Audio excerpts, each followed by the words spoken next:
Hi guys, welcome back. It's Mrs. Peterson, that lady who teaches art, and today we're going to review some different types of paintings, different types of artwork that we can create. And we'll kind of refer back to this throughout the year of kind of what type of artwork we're working on. So go ahead and write your first name, last initial at the top first, and then your class, like if you're in Mrs. Harms's class, you'll write 4H.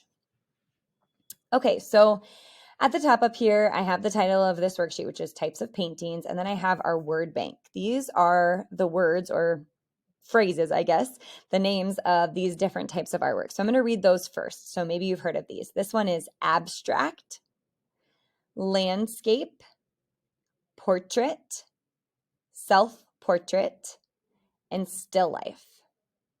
Okay, so one of each of those is going to go in each of these spots. So we're going to kind of start in a weird spot. We're going to start right in the middle. So this one is an artwork that says it's mostly of the artist's face. So this artist made this artwork about himself. Okay, it is his face. So this is a self-portrait.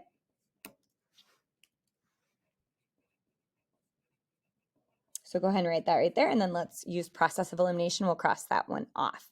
This is Andy Warhol, and you will study him and pop art in 5th grade if I am your teacher. Okay, right next to that on the left, we have an artwork that is mostly of a person's face. So this artwork is, we know, the Mona Lisa. Mona Lisa did not paint this. She is not the artist. She is just in the picture. She's the subject. So we call this a portrait. A portrait is a painting usually of shoulders up.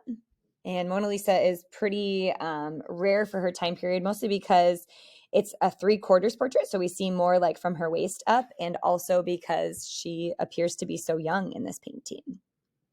Okay, we're still kind of going in a weird order. We're going to go right next to Andy Warhol. This is an artist. If I was your teacher, we studied in 2nd grade. So this is shapes, lines, and colors that do not represent people, that do not represent objects or people. So there's no faces, there's no houses, there's no dogs.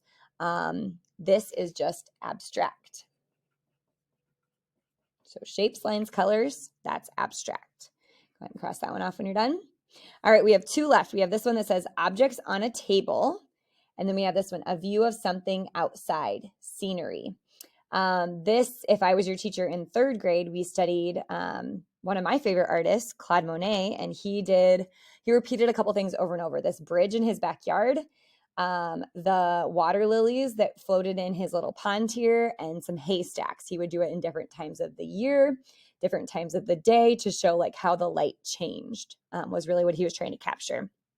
And this is a landscape. You can see land is right in there. So we're going to use that word right here, landscape. And then the last one is still life. And I like this because it's kind of a weird name at first, but then if you really think about it, it's from life. It's a real object sitting on the table and they're sitting still. So still life kind of makes sense.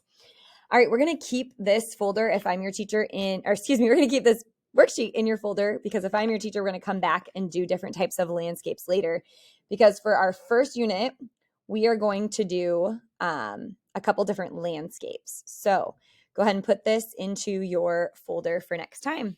All right, you guys, I can't wait to see what you create.